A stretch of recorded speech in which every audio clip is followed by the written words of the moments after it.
শুভ, তুই যদি আমার আগে আনতে না যাইতি তাহলে তো আমি আমার বাড়িতে আসতেই পারতাম না। মাত্র 2 বছর ছিলাম না, এই 2 বছরে গ্রামে কত পরিবর্তন হয়ে গেছে। পামনি, খালি কি আমাদের এলাকায় পরিবর্তন হয়েছে? পরিবর্তন তো আপনি হয়েছে। কি কস, আমি পরিবর্তন হয়েছি মানে? 2 বছর আগে কেমন ছিলেন আর 2 বছর পর কেমন হয়েছেন? আগে পরতেন সালোয়ার কামিজ, আর এখন পরছেন মডার্ন ড্রেস। বাবা রে, গেঞ্জি, প্যান্ট, আবার জুতা, হাতে আবার টাচ মোবাইল, আবার কত বড় ব্যাগ। শুন, শহরে বসবাস করলে শহরের পরিবেশে চলতে হয়, বুঝছস? এত কথা কইস না, চল বাড়িতে চল। চলেন।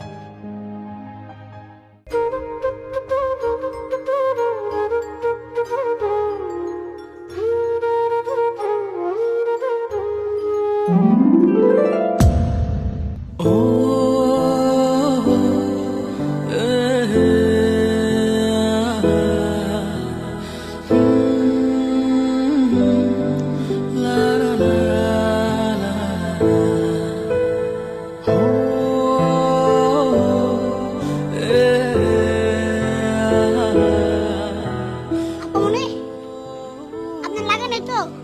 না, লাগে নাই। আচ্ছা চল।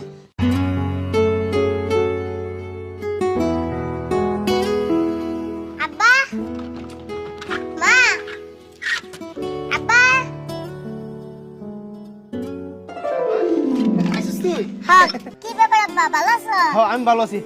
তুমি ভালো আছো মা? হ্যাঁ, ভালো আছি। কিন্তু এত জরুরি ভাবে আসতে বলছো কেন? তোমার কোনো শরীর খারাপ নাকি? আরে না, আমি ঠিক আছি। ঘটনা হইছে আজকে 3 দিন ধরে তোমার খুব দেখতে ইচ্ছা করতেছে। তুমি আমার 10টা না 5টা না একটা মেয়ে খুব দেখতে ইচ্ছা করতেছে, এলিয়া জরুরি ভাবে তোমার ফোন দিছে আমার লাগি। আমি আগে ভাবলাম তোমার শরীর খারাপ করলো নাকি।